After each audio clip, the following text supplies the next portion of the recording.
มื้อนี้ก็บอกแก้วเพิ่นเห็นเขาไปหาเห็ดปวกได้พี่น้องเอ้ยเนาะแม่นบ่เขาก็สิพากันไปไสนี่ไปหาเฮ็ดหาเห็ดปวกบ่ฮู้ว่าสิได้หรือบ่พี่น้องเอ้ยเนาะเห็นเขาหาเห็ดปวกผ่านมาเมื่อกี้นี่เนาะเขาก็สิลองไปหาเบิ่งพี่น้องเอ้ยบ่ได้ไปโดนเติบเลยมื้อนี้ก็เป็นน่าจะเป็นเห็ดออกเพิ่นว่าเพิ่นสากันหลายพี่น้องเอ้ยเนาะแล้วเขาก็สิให้บอกแก้วสตาร์ทเครื่องก่อนสตาร์ทเครื่องรุ่นนี้ต้องยู่เอาก่อนพี่น้องเอ้ยเอาเขาใหม่ๆนี่โอ้อุ้ยอู้แม่นเฮ็ดปวกอะไรพี่น้องดำนะปวกดำออกเลยเขาเอาไปเลยอุ้ยใหม่ๆนี่บ่ทันเขาเลยโอ้ตายนี่มันเป็นเห็ดละโง่หรือเห็ดละงาบพี่น้องนี่อันตรายต้นนี้เห็ดตัวนี้อ่ะเมื่อบ้านก่อนพี่น้องเอ้ยบ่ได้เฮ็ดได้หยังเนาะโอ้ยนี่เฮ้าพี่ไสพูดเอ้าพี่น้องโอ้ยพี่น้องนะพี่ไสไม่ใช่นี่ออกมาแล้วนะอ๋อพ่นปลูอยู่นี่นี่บอกพูดอ๋อโอ้ได้แกงกันใหม่แล้วมาไหนพูดนี่ค่อยๆเด้อย่าเหยียบเลย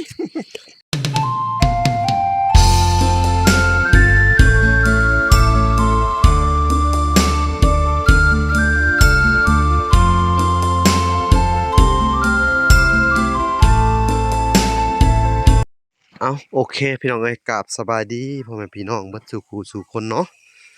เป็นยินดีเข้าสู่ช่อง YouTube เบาละสายบุญคุณธรรมคือเก่าพี่น้องเอ้ยเนาะทักทายสบายดี FC ทางฝั่งไทยและ FC ทางฝั่งลาวและ FC ต่างประเทศเนาะมื้อนี้ก็บอกแก้วเพิ่นเห็นเขาไปหาเห็ดปวกได้พี่น้องเอ้ยเนาะแม่นบ่เขาก็สิพากันไปไสนี่ไปหาเฮ็ดหาเห็ดปวกบ่ฮู้ว่าสิได้หรือบ่พี่น้องเอ้ยเนาะเห็นเขาหาเห็ดปวกผ่านมาเมื่อกี้นี่เนาะเขาก็สิลองไปหาเบิ่งพี่น้องเอ้ยบ่ได้ไปโดนเติบเลยมื้อนี้ก็เป็นน่าจะเป็นเห็ดออกเพิ่นว่าเพิ่นสากันหลายพี่น้องเอ้ยเนาะแล้วเขาก็สิให้บอกแก้วสตาร์ทเครื่องก่อนสตาร์ทเครื่องรุ่นนี้ต้องยู่เอาก่อนพี่น้องเอ้ยเอาเด้อเฮ็ดคือเก่าเด้อเดี๋ยวสิปะเลยเอาว่าเลย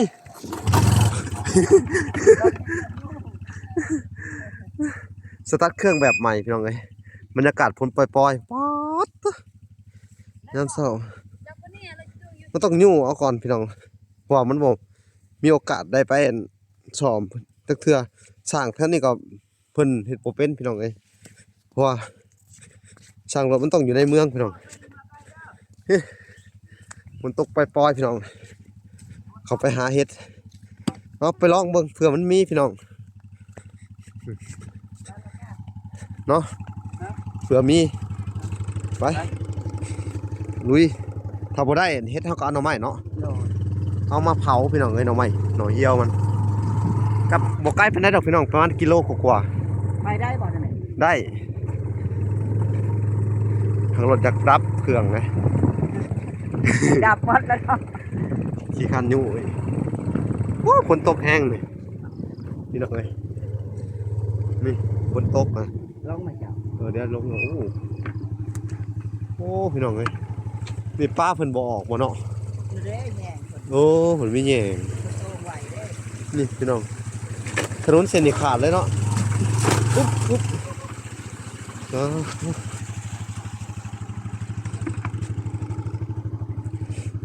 ถนนขาดเลยพี่น้องเอ้ยเอาโอเคพี่น้องเอ้ยเดี๋ยวเฮาสิเข้าไป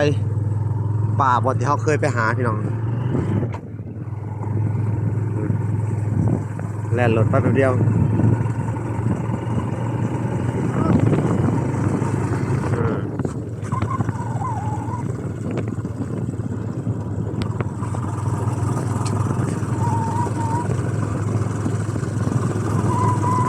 โอ้บวบผลงามเนาะ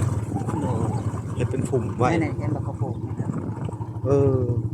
ปลูกตะไคร้ปลูกว่าสิงไข่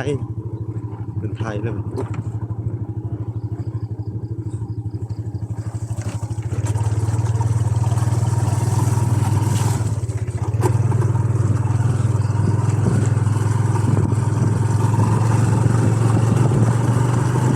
ไปรอรุ่นเหมือนกันเนาะ โดย อันนี้ก็ ได้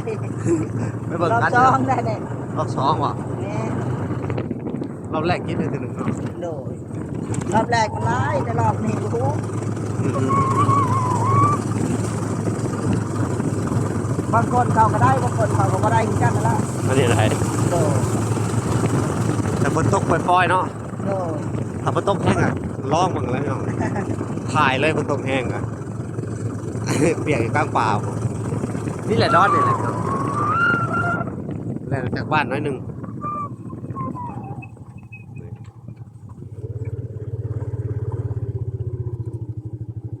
อุ้ยยังมุยเพื่อเขาไปดอก เพื่อเขาบูฮูเฮ็ดปวกเขาบูฮูว่ามันออกเนาะ โดย เอาหน่อย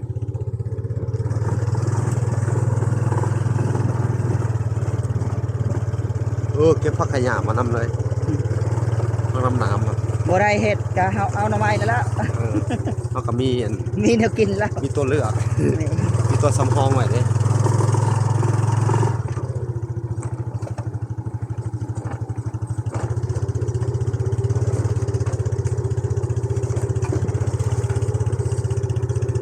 แต่ว่ามื้อนี้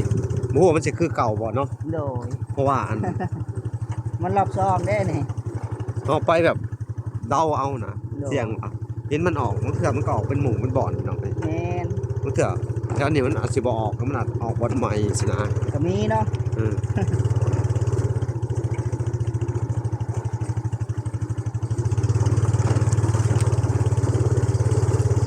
นี่แหละพี่น้องใกล้เลยอุ๊บเนี่ยเราพอลงมานะโอ้โหโซลขาอ้าวโอ้โหร้อนจอดไว้นี่ก็ได้เนาะ โดยมึงได้วะดีวะ นี่แหละ พูดไว้นะฮะเนาะ เออทอดแล้วว่าถึงเอาโอเค นี่แหละหอนหมูทั้งบ่อเลยเขาจังอยู่เพื่อตัวกูเหม็น มาเสียมก่อนสิเอาหน่อไม้ไปนำ หาหน้าใหม่มาแล้วพี่น้องหอนหมูหอนบอลเลยนี่นับแต่แถวนี่ไปเนาะเห็ดปวกยามมันออกเนาะเนาะมาไปซื้อขู่เลยไปเลยพี่น้องเริ่มหาเขาย่างไปหาเห็ดปวกก่อนถ้าจะกลับมาน่ะเอาหน่อไม้มาพอ เดี๋ยวพูดนะเดี๋ยวไป ย่างไป เดี๋ เอ้า ยวกลับไปทางนั้นก็ได้ พี่น้อง รอบสองเด้อนี่ อันนี้มันเป็นเห็ดปวกนะย่ามเนี่ยเห็ดปวกดำบ่ออก แม่นเอามาได้ลูกเก็บพวกขาวนะ เห็ดปวกดำบัดนี่อ้าวพี่น้องเอ้ยมาลุ้นกัน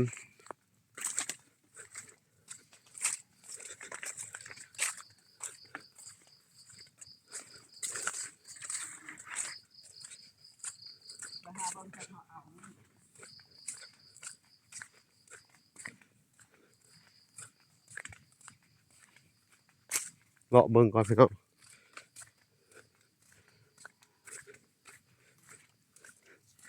เรื่องมันออกในดงบ่คุณบอกแก้วหาอยู่ผมพี่น้องเดี๋ยวว่าหลาสิเลาะหาทางพี่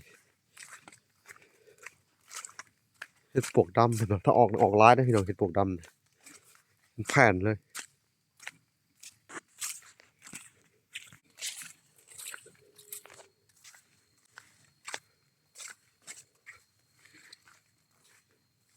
แต่เก่าแถวนี้พี่น้องเอ้ย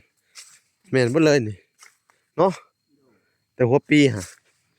มันจะออกแถวนี้เต็มไปหมดเลยพี่น้องเอ้ยเขาเอาอะไรอ้าวยิบหายเลยมันยังมีเฉยมีห้อยของเอาอะไรเขาใหม่ๆนี่โอ้อุ้ย ได้บ่น่ะ อู้แม่นเฮ็ดปวกอะไรพี่น้องเอ้ย ดำนะ ปวกดำออกเลยเขาเอาไปเลยอุ้ยใหม่ๆนี่บ่ทันเขาเลย โอ้ตายจิเป่งเลยบาดนี้ ให้เขาไปแต่เสาเขาได้แล้ว โอ้แย่เลยทีนี้เขากำลังตามหลังเขาได้นี่ แม่น เฮ้ยมีห้อยคนเอานะ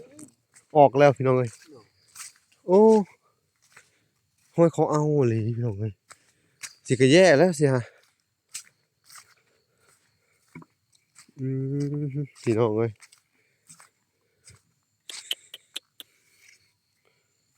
แย่แล้วแย่แล้วเจอห้อยเพิ่นเอาล่ะพี่น้องหาเบิ่งเผื่อมีมันดำๆเด้อพี่น้อง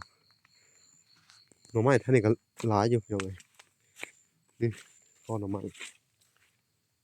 แต่มีคนเอาเลยเนาะ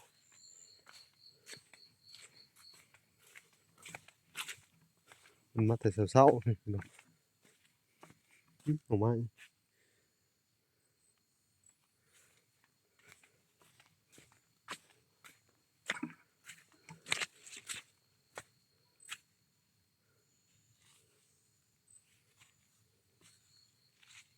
ก็ไผ่พี่น้องเอ้ย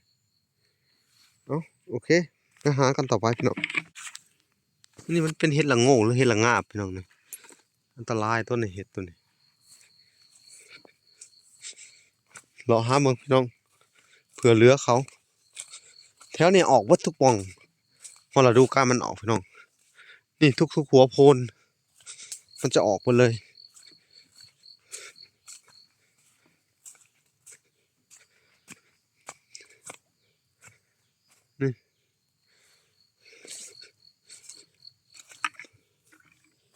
นี่มันเป็นแต่ปลวกพี่น้องปลวกกระใต้ดินนี่น้ำเสียหลายบ่เอออุ้ยนี่เมื่อวานเนี่ยเขาเอานี่เมื่อวานเนี่ยเขาเอาอยู่นี่แก้วอู้มีแต่ห้อยเขาเอาตัวนี้นี่นั่นได้นี่ฮะบ่ทันเขาหลบนี่พี่น้อง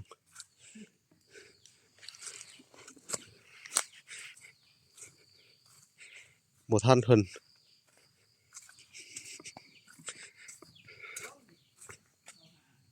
บ่โอ้พี่น้องเอ้ยเพิ่นฮู้แล้วเพิ่นมาเอาก่อนแหละบ่ได้นะฮะต้องเอาหน่อไม้แทนพี่น้องเอ้ยเปลี่ยนเป็นหน่อไม้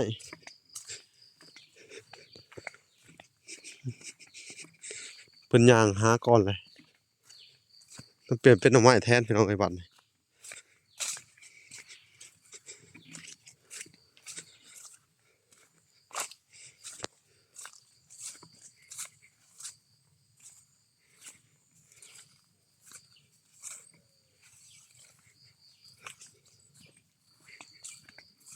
แถวนี้มันจะ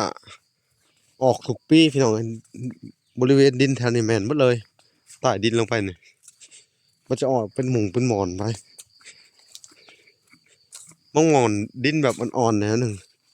มันจะขึ้นไปจุ่มเลยพี่น้อง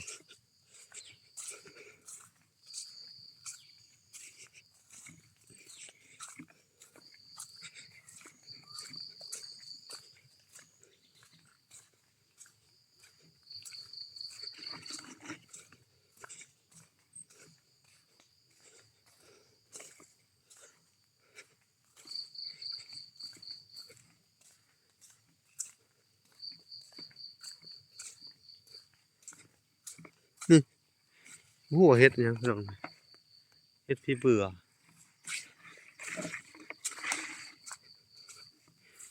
เฮ็ดหลังงาบกินหลังงาบแล้วหายใจพี่น้อง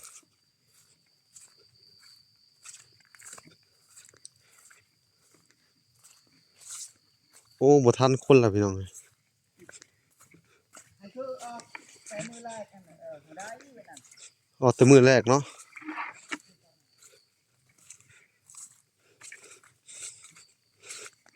ถ้ามันออกช่วงแรกพี่น้องมันจะออกเบิดทุกหมู่ทุกบ่อนเท่านี้แต่ว่านี่ก็มันออกเป็นบางหม่องซื่อพี่น้องเอ้ยเนาะ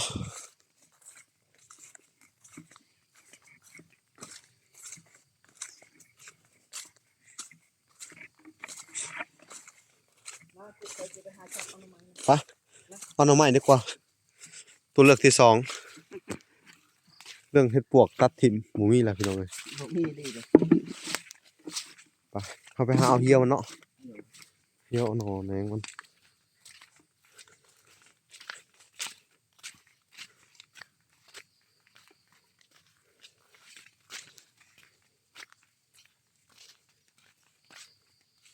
บ่ส่งมีดอกพี่น้องเอ้ยเป็นได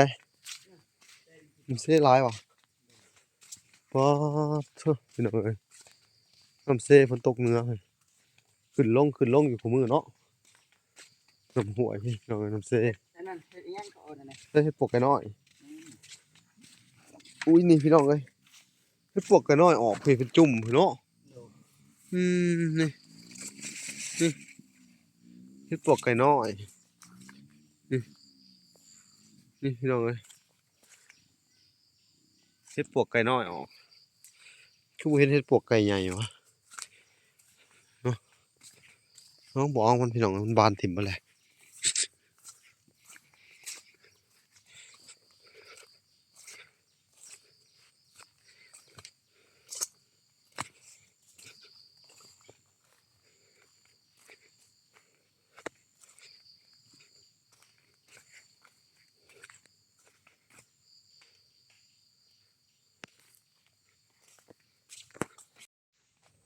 พี่น้องเอ้ยเนาะหลังจากว่าหมูมีเฮ็ดปวกพี่น้องเอ้ยใช่บ่แก้วเอาหน่อไม้ดีกว่าเนาะเขามีตัวเลือก เอาหน่อไม้นี่แหละ ตัวที่สองคือหน่อไม้อืมหน่อไม้ท่านเนี่ยคนก็หาบ่อยกันเนาะโอ้พี่น้องเอ้ยนี่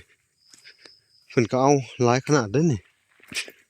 ให้บอกแก้วเอาหน่อไม้ถือคู่ให้เพิ่นก่อนเมื่อคืนเนี่ยว่ะฝันว่าไปหาหน่อไม้ก็ได้ไปหาหน่อไม้หรือตื่นมาพี่น้องเอ้ยโอ้ฝันคิ้วขนาดแบบนี้แต่พันเลขพันบ่คิ้วพี่น้องเอ้ย ฮะ ก็นั่นแหละ งงว่ะนี่บอกแก้วเพิ่นเอาเลยทับจั่วโอ้ยอมแต่ยุงเด้อหลายนี่เนาะ โดย เออ นี่แหละสิได้กินง่าย อันนี้มันเป็นเขาเอิ้นว่ามันเป็นปรากฏที่นั่งอยู่กระบอนเนาะ โดย กดโขกพี่น้องเอ้ยมันเป็นแบบชนิดแบบนี้บ่ได้นั่งอยู่บนเดียวเลยเนาะ โดย เด็ดนี่เขาซับเอานี่มันก็ออกนี่เป็นบางๆเนาะนี่พี่น้องเรื่องจริงกันนี่นี่หัวเห็ดปวกพี่น้องนี่จูงขึ้นมานี่เขาเอาแหละนี่เฮาบ่ได้หยังกะบ่เป็นหยังพี่น้องนี่แถวนี่เพิ่นเอาตลอดเลยเอาหน่อไม้แทนพี่น้องเอ้ยแต่ว่าเฮ็ดปวกบ่ทันเขาพี่น้องให้เขาเอาก่อนรอบหน้าจะเป็นของเฮา เอาหน่อไม้ดีกว่าบ่มีเหี่ยวเนาะว่ะพี่น้องเอ้ยแถวนี้ก็ชาวบ้านเพิ่นก็มักหาหน่อไม้กินเนาะเหี่ยวก็ทุกมื้อหยังพี่น้องเอ้ยอันนี้นะเพิ่นขุดเอาไว้เนาะเออพี่น้องเอ้ยแต่บ่มีเหี่ยวเฮาได้สิได้หน่อไม้เผาแล้วบัดนี้โอ้น้ำเสก็ขึ้นพี่น้องเอ้ยอ้าวเถอะน้ำเสก็หลาย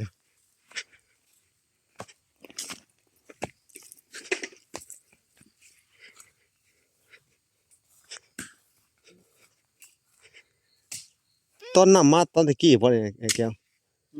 น้ำมาท่วมบังหันมาทรายนี่มันสูงขึ้นมาฮอดพี่บ่นี่อู้บ่ธรรมดาเลยช่วงฝนตกพายุมื้อนั้นเลยเนาะ โดย น้ำเต็มผังเลยพี่น้องบอกแก้วก็จะเอาแต่หน่อไม้ยุ่งก็หลายพี่น้องโธ่กัดเบิดนี่ ไอ้พวกก็บ่ได้เนาะ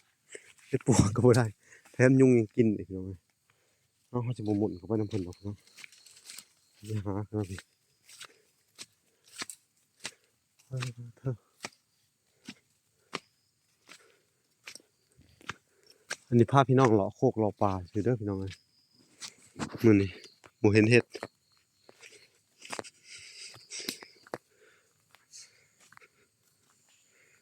เลาะหาหน่อไม้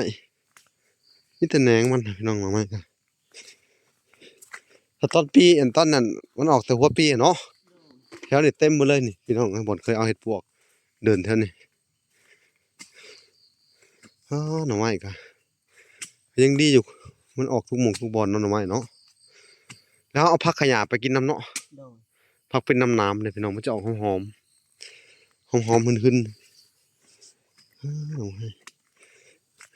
บ่แก้วกับข้าวอยากไปเฮ็ดเวียกให้เพิ่นเอาหน่อไม้แล้วให้เพิ่นไปดำนาก่อนพี่น้องเอ้ยเพิ่นได้มีบ่ทั้งนี้ เจ็ดกับเพิ่นแล้วมื้อนี้ หึ เจ็ดกับเพิ่นแล้ว บ่ว่าติ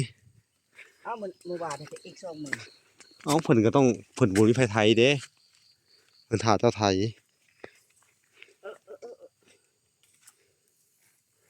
เห็นบ่ล่ะเจ้าก็ต้องไปไถลาวมื้อนี้ไปอันซื้อของไปฝากบ่ดอนแล้วก็ไปเลยเอาไปซอยแล้วทั้งทันอยู่เนาะไผนามันบ่แดดเด้ฝนบรรยากาศฝนปล่อยๆลงไปทางไหนบัดนี้พี่น้องเอ้ยเดี๋ยวสิบืนไปน้ำเพิ่นนี่แหละ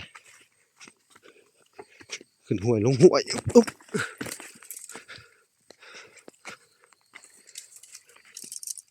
เห็นบ่ป่าน้ำไม้ก็หกเติบเลยพี่น้องเอ้ยเดี๋ยวสิเว้นเอาทั้งพี่หน่อไม้นี่มันแนะน้ำมันหลายพี่น้องมันเกาะหูเกาะตาอันตรายเลย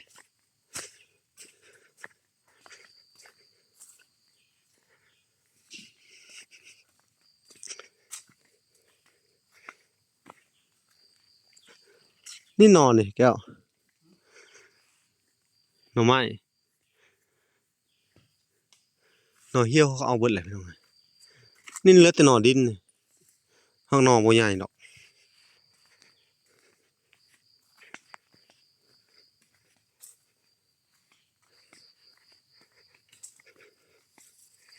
นี่นอนนี่พี่น้องนี่ตะปูดมาซื่ออู้แถวนี้พี่น้องเอ้ย คนหาหลายเนาะ ค้นหาหลายคือกันน่ะเขาเผ็ดหน่อไม้ส้มเนาะหน่อไม้ทุงพี่น้องเอ้ยเขาสิบ่หมุนไปพี่น้องเอ้ยมันยุงก็หลายเดี๋ยวเราออกมาข้างนอกไปดีกว่า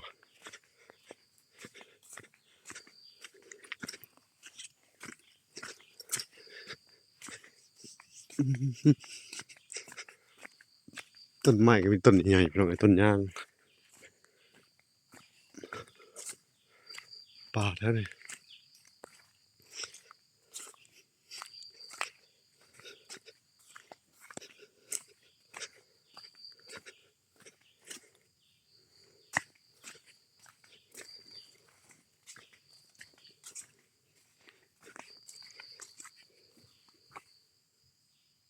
นี่เอาแก้วมาโผล่อยู่นี่แหละ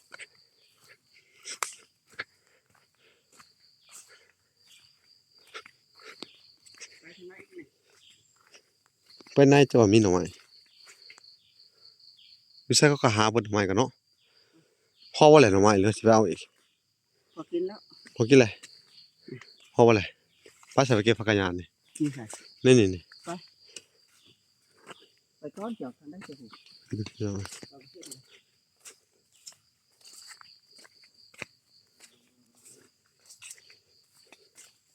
ไปเก็บผักที่มันเป็นน้ำหนามพี่น้องแต่มันมีรสชาติหอมๆ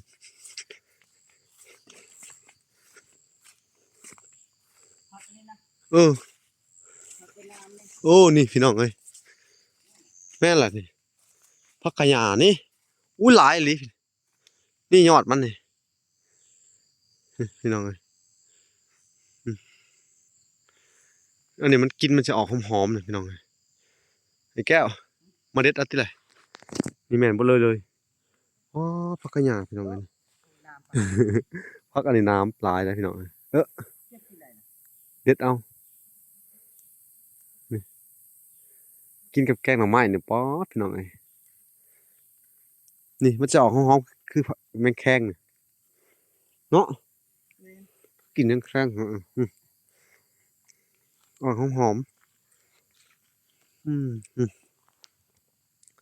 บางคนก็จะเคยกินอยู่ดอกพี่น้อง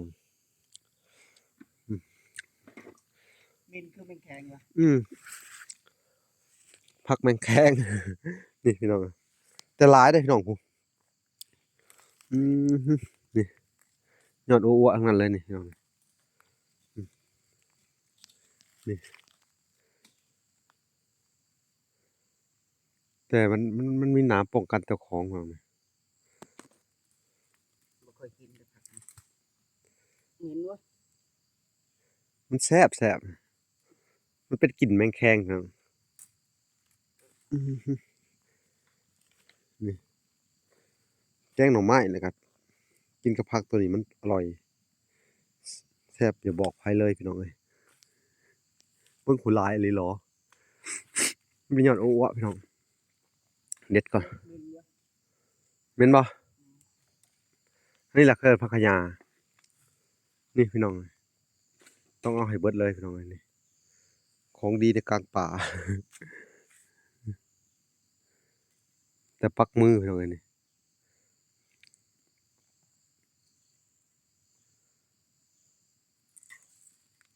นี่ได้เลยก็สิเอายอดนี่นี่ถ้าสิยอดเอาแต่ยอดอ้วๆเอาพี่น้องนี่ผักมันโอ้ยอดงามพี่น้อง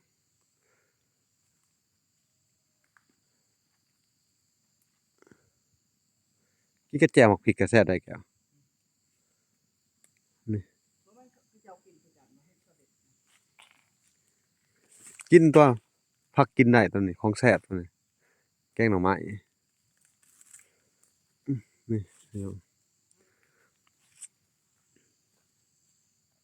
มันเป็นหนามพี่น้อง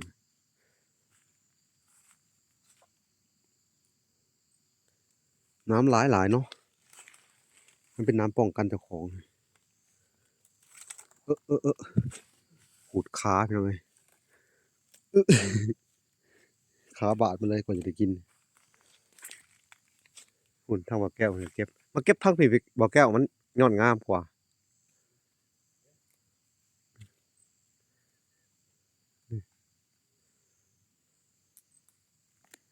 เอาไปกินคือกันเนาะ อืม ตาบ่อนน่ะเขาเด็ดนะ แม่นพี่น้องเฮ็ดได้หลายเติบยุ่งก็มาหลายเติบเลยพี่น้องอืมอันนี้พักแบบพักตัวนี้มันแซ่บเลยพี่น้องพักขะยานี่พี่น้องนี่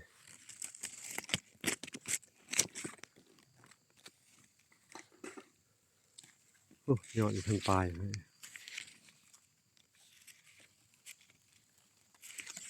มันคล้ายๆคือพักอันนี้พี่น้องเอ้ยคล้ายๆคืออัน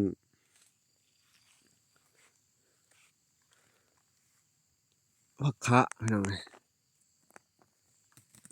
นี่ยอดอ้วๆอู้หล่นลงเลยหล่นลงพื้นอู้ปักเลยพี่น้องได้หลายเติบเลยถอยก่อนมันป้องกันตัวเองพี่น้องเอ้ยมันขูดเต็ม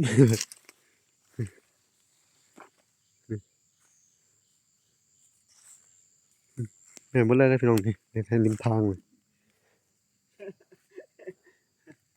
มีต่อ ก็ให้บ่อยากเก็บแล้วมันเจ็บเนาะ เดี๋ยวเอาปักมือวะมันแซ่บอดเอาหน่อย เหม็นวะคือมันแข็ง นี่เจ้ามีทางต่อบ่แม่มันนี่อันตรายว่ะ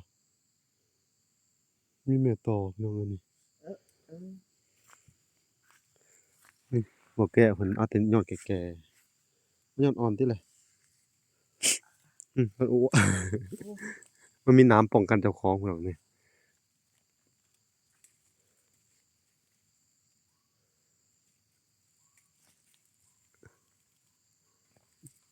นี่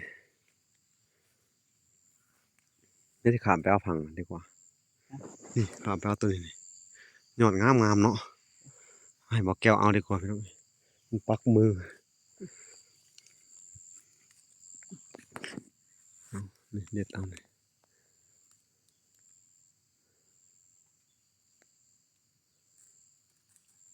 นี่พุ่นพี่น้องอยู่เทิงมันต้องใช้มีดตัดเอาพุ่นติหนีบกับเบิ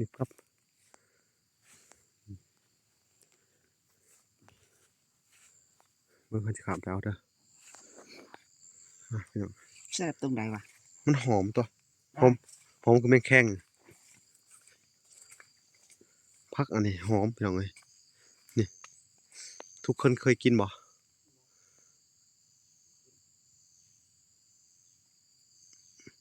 มันจะออกแบบสมๆหนิดนึงสมๆมันๆผาดๆนี่พี่น้องต้นมัน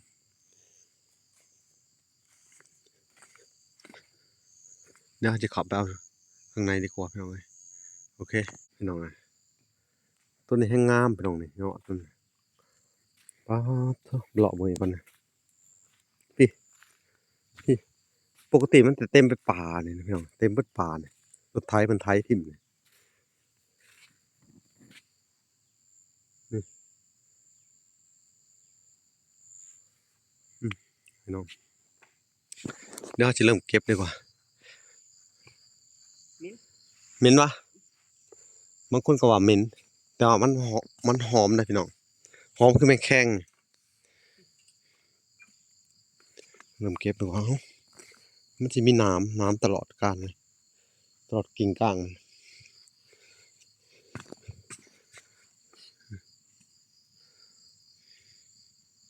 เฮาเด็ดนี่แห้งแตกเลยเนาะ มันก็ลำบากเนาะ อืมของแซ่บมันต้องลำบากแหน่โอ้โอ้โอ้อันหักแตกแปลกๆเลยนี่อืมอืมถ้าว่าแต่ยอดนะนี่อันนี้ก็ได้นี่มันอ่อนอื้อหือนี่มันบ่ได้คือผักทั่วไปได้อพี่น้องนี่ผักอันนี้มันต้องคอยเก็บนี่แม่นเบ่แหละพี่น้องนี่ขึ้นกุกสู้กักซากเต็มอยู่นี่โอ้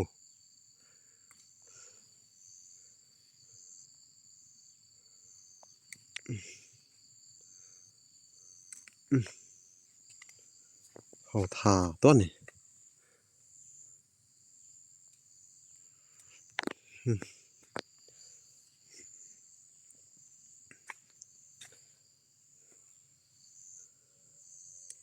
อืม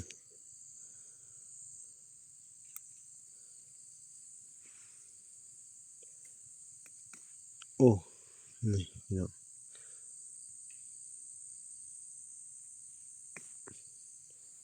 น้ำลายพี่แก บ่ไหว ไม่ไหวเลยเดี๋ยวเราสิเก็บอันที่มันเบิดก่อนเสียดายมัน นี่อ้วะเลยเดี๋ยวสิเลือกเอาแต่ยอดใหญ่ๆมันนี่พี่น้องเดี๋ยวขามไปเอาตัวนี้นี่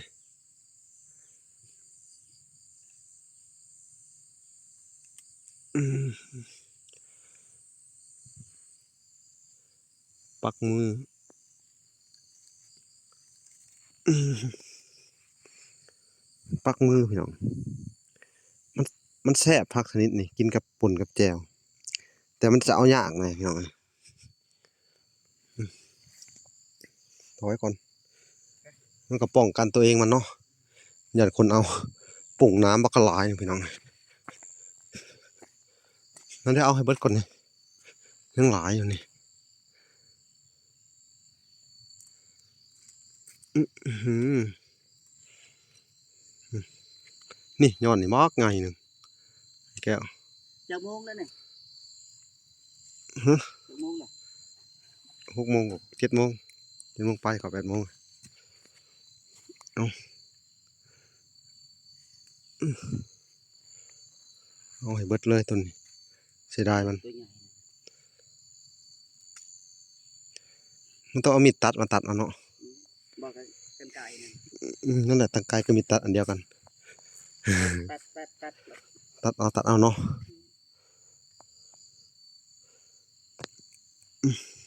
ตะขะกับประบานปานนี้นะ อันนี้โคตรน้ำเลยเนาะน้ำมันหลายแต่มันแซ่บเพิ่นว่าต้องค่อยๆเก็บผักแค่นี้นี่ มันมีน้ำป้องกันเจ้าของน้ำเป็นอาวุธนี่ เด้โอ้โอ้พี่น้องเอ้ยโอเคเอาอันเดียวนี่แหละเอายากหลายนี่ออกข้างพี่ก็ได้เออไปก่อนแหละพี่น้องเอ้ยเนาะโอเคคลิปนี้มาหาเห็ดปวกบ่ได้เห็ดปวกพี่น้องเอ้ยได้ตัวใหม่ก็โอเคเลยพักขยานหลายเลยนี่พี่น้องมันจะขึ้นเป็นจุดเลยเนาะว้าซ้ายนี่ซีเมนต์บ่เลยพี่น้องเอ้ยพักขยานมันจะขึ้นนี่โอ้พักอันนี้ก็หอมกุ้มเลยโอ้ยุงก็กินพี่น้องเอ้ยไปบ่ไหวแล้วเอ้าไอ้แก้วมาหับเลยยุงอ่ะเมื่อบ้านก่อนพี่น้องเอ้ยบ่ได้เฮ็ดได้หยังเนาะโอ้ย นี่ เฮ้า นี่เห็นป่ะนี่ นี่ใช่ นี่ เอ้าพี่น้อง โอ้ โอ้ยพี่น้อง น่ะ คือไรไม่ใช่ นี่ออกมาแล้วนะ อ๋อพ่นปลูอยู่นี่ นี่ นี่ นี่ นี่ แล้วบอกพูด อ๋อ โอ้ได้แกงกันไม่แล้วมาเนี่ยพูด นี่ค่อยๆเอ้ยอย่าเหยียบแล้วดิ นี่ อย่าเหยียบ นี่ เอ้าพี่น้องเอ้ย เห็ดปลวกดำเด้อนี่ คือว่าสิบ่เจอเจ้าสิมือพี่น้องค่อยๆเด้อไอ้แก้วค่อยซับเอาถึงห่างหน่อยนึงดิซับเอาซะเลยนี่โอ้นี่ โอ้ได้กินเห็ดกันละรอบ2แล้วมาเนี่ย ข้าที่ได้กินเฮ็ดพี่น้องเอ้ยบาดนี่คือว่าสิบ่ได้เลยเฮ็ดแต่เขาเอาเนาะ โดย อันนี้ก็ดอกใหญ่กันได้เนาะ โดย อันนี้ไปเห็ดหักไปคอยดึงดิเอาในตีนมันหาเสียดายรอบนี้ เอามัดแล้ว นี่ นี่เห็นบ่นะพูดเห็ดปลวกดำเด้อ เห็ดปวกดำหาแทบนี่ก็มาได้อีกเนาะ ไปหาเบิ่ง หาเบิ่ง โดย นั่งขมุกขมเมาอยู่บัดท่าสิเมื่อพี่น้องเห็นโอ้เขาย่างกายเห็ดตัวนี้ ยังเห็ดปลวกขาวฮะบ่เห็นดี ได้หาตัวนั้นตัวนั้นได้ในป้ายนะเจ้าหาเห็นบ่หุ่นโอ้ออกเฉยพี่น้องเอ้ยคือว่าสิบ่มีเห็นแต่ห้อยเขาเอานี่นอนนี่พี่น้องเอ้ย แต่เห็ดอันนี้มันออกลายนะเห็ดพวกนี้ น่ะ โดย มันคือโบราณแต่ตอนนั้นเรื่องมันจะออกชมแสดงว่าจังหน่อยมันจะออกหลายหมื่นเนาะ โดย มาเลาะเบิ่งอีกเขามันแดดจังมื้อหนึงเนาะ โดย แดดปืดหาได้แกวนี่ เดี๋ยวมื้ออื่นไปเบิ่งอีกนี่ นี่ได เดี๋ยวมันก็สิออกคือเฮาเอาแต่ก่อนนั่นแหละ โอ้เรื่องแล้วตีนจะหามีเบิดเลย เปิดหาแล้วเท่านี้แล้วมันอยู่ โอ้นี่ได้จะแกงใส่หน่อไม้เลยนี่พี่น้องเอ้ยถึงแม้ว่าโบราณมันก็โอเคทำนี่อย่างน้อยก็ขึ้นชื่อว่ามาเฮ็ดปวก ตั้งใจมาหาอันเฮ็ดปวกบ่ได้หน่อไม้ว่าข้าสิเมื่อบัดเจอเนาะอีหยังเขาถอนอะไร นี่นะหัวขาดแล้วว่ะหูเออเฮ็ดปวกดำพี่น้องเอ้ยนี่งามนี่เฮ็ดปวกขาวดอเนาะเดือน10นี่ก็มีอีกได้ นี่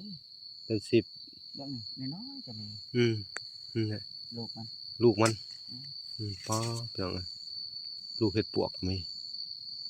ก็แก้วเฮ็ดแล้วแท้นี่แหละเดินมันออกเฮาอะหาเบิ่งอีกเนาะออกทุกบ่อนเลยเนาะหาเบิ่งแล้วสตีนจะมีบ่เลยนี่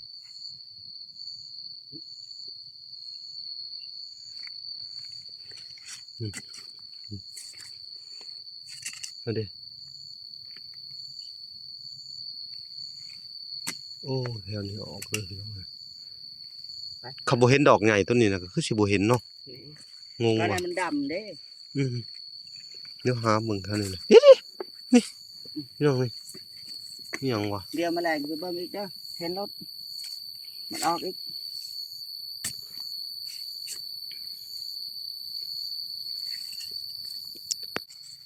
เลาะหาเบิ่งอีกก่อนพี่น้องเอ้ยมีความหวังขึ้นมาหน่อยหนึง ดีใจแล้วเห็นลูกนะ แรกๆว่าสิได้แต่หน่อไม้เมื่อพี่น้องเอ้ยมันแบบมันออกบ่ถี่ยามนี่พี่น้องมันออกห่างๆกันไป มันบ่ร้ายเห็ด บ่ร้ายยาม ตอนนั้นเห็ดลูกดำ เขาเลาะเบิ่งแท้สิปะก่อนสิเมื่อเลาะบริเวณนี่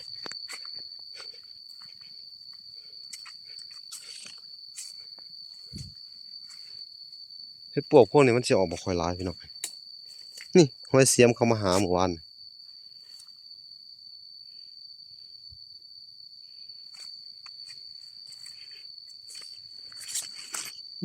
แก้วเท่านี้ก็เขามาทิ่มเลยเต็มหมดเลยพี่น้อง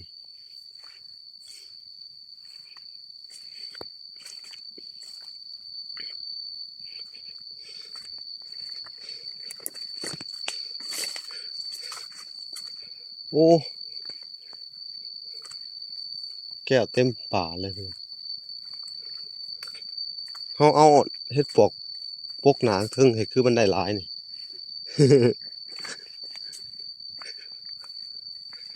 นี่แหละเนาะมาหันเขาก็เอาแถวนี้แหละเนาะหาเบิ่งอีกรอบหนึง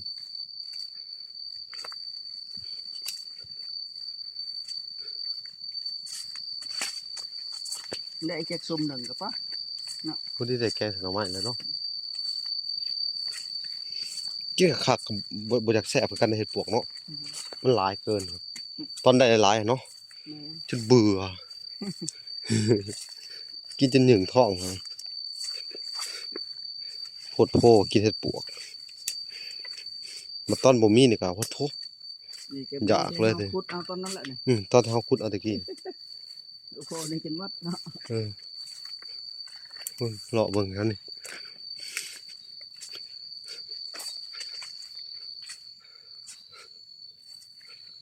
มันออกก็ใส่มื้อหน้าไปโพดตัวนี้บ่ แต่นี่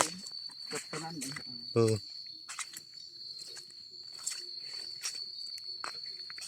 พี่น้องเอ้ยเบิดละบัดนี้ บ่เคยตะบิดนั้นมันออกเห็ดลูกข่าวนั่นใจลายอยู่ เฮ็ดปวกตัวพอปีออกหลายนี่ อันนี้รอบซ่องแล้ว มันบ่อยากออกแล้วเนาะ